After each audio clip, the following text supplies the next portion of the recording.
nós estamos recebendo aqui no nosso programa Rogério Moraes. Vem para cá, Rogério.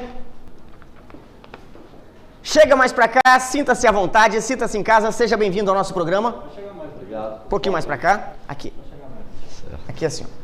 Isso. Obrigado, boa noite a todos que nos assistem. Pois é, gente. Cadê o foco no Rogério pro pessoal ver ele mais de perto, gente? O Rogério Moraes, que devido ao seu trabalho, recebeu o carinhoso sobrenome de Rogério Moraes das Apaz.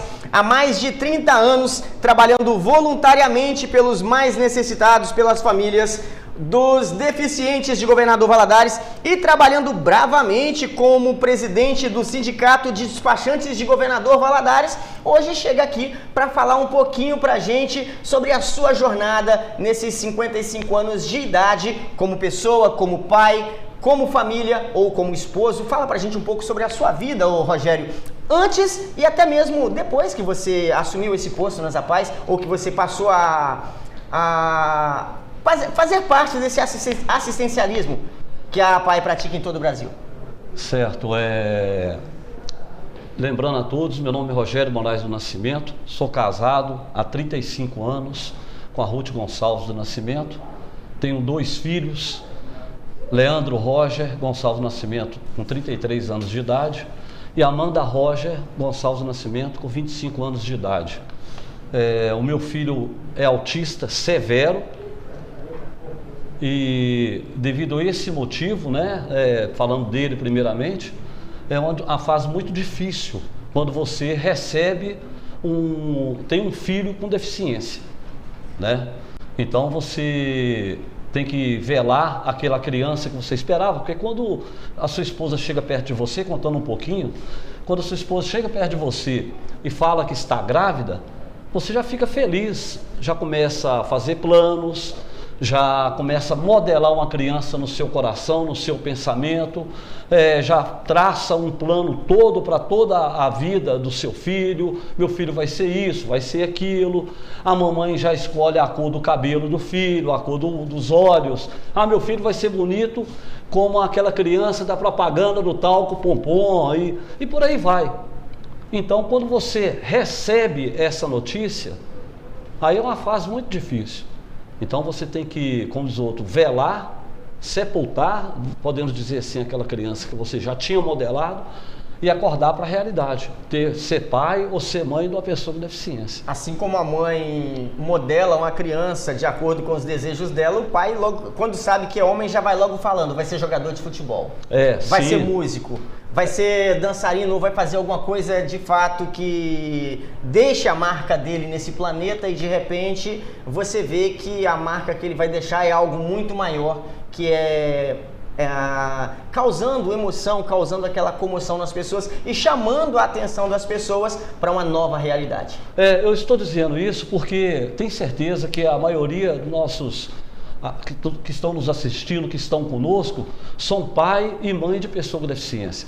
Então isso que eu estou falando aqui, eles também passaram, né? Então você chora, você tem aquele sentimento de culpa, né? Onde foi que eu errei? Então essas perguntas todos eles sentiram também. E aí você se sente sozinho. Por quê? Porque existe aquele abandono. A gente tem que falar a verdade, até dentro da nossa família, família da esposa, da minha família também, às vezes não por ruindade, para não saber lidar com aquela situação. Então você já não tem um convívio social, você fica mais isolado e tudo, você fica sem força, sem para onde correr. E nesse desespero, eu comecei a bater em porta daqui, porta dali, buscando ajuda daqui, dali, ainda mais com meu filho autista, com 33 anos de idade.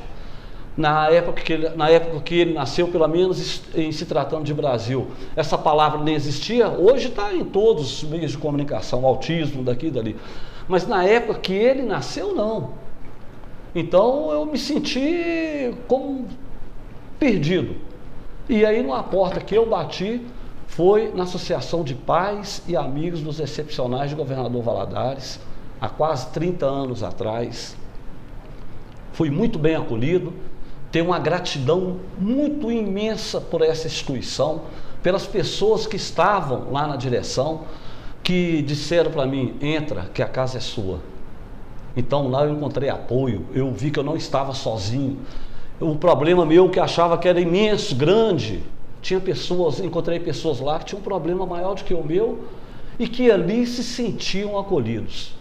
Então foi assim que eu adentrei nesse movimento das APAES. Infelizmente o ser humano tem mania de acreditar que é a cereja do bolo, né? Que todos os problemas do mundo se resumem nos dele. Mas aí de repente a gente esquece de observar que tem pessoas muito piores do que a gente, em situação muito pior do que a gente está passando, e talvez elas não tenham a força ou os meios que a gente consegue encontrar para superar aqueles obstáculos. Com certeza. E principalmente quando esse fato que atinge toda a família, né?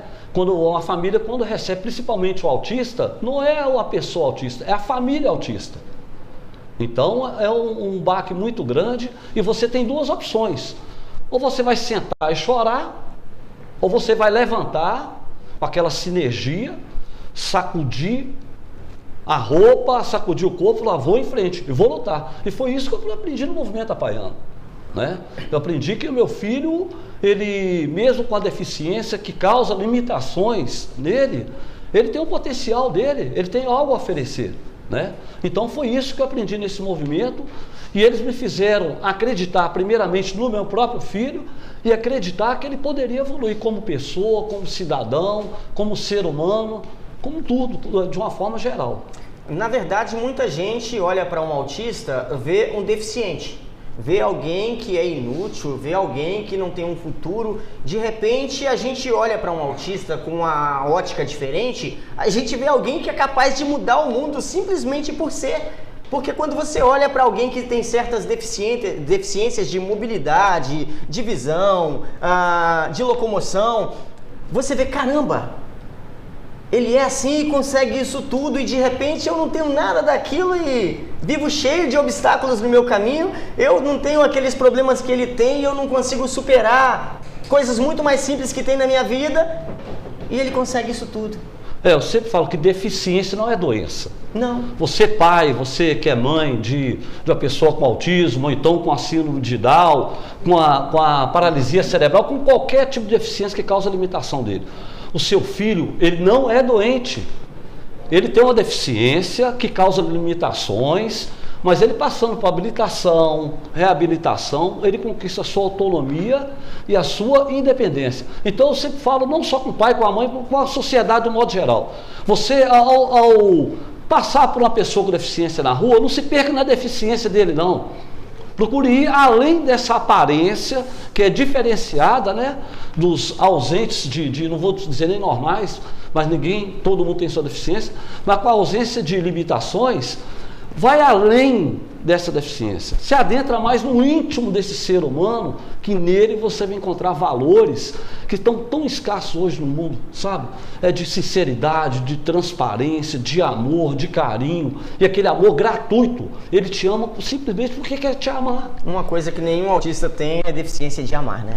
Todos eles são capazes de dar carinho, de dar amor, de fazer brotar o amor na gente, de fazer com que a gente se sinta importante, necessário, útil. E aquilo que o pai, a mãe da pessoa com deficiência pensa que será um problema dentro da família, não. O filho, de acordo com o trabalho psicológico, que é, no caso específico da PAI e das outras instituições aqui, governador Valadares, dando suporte psicológico para a família, ele vê que, em vez de ser um problema, é uma solução. É uma solução você ter um filho com deficiência, porque ele passa a ser uma fonte de reconciliação, de repensar. A família vê que ali tem um anjo de Deus dentro da sua casa. E até assim, como diz outro, falando dentro da espiritualidade, é até uma mordomia divina. Deus te dá a oportunidade de você viver o próprio evangelho dentro da sua casa, servindo a um anjo que antes de ser seu filho, ele é filho de Deus. Então você é um privilegiado. Ô Rogério,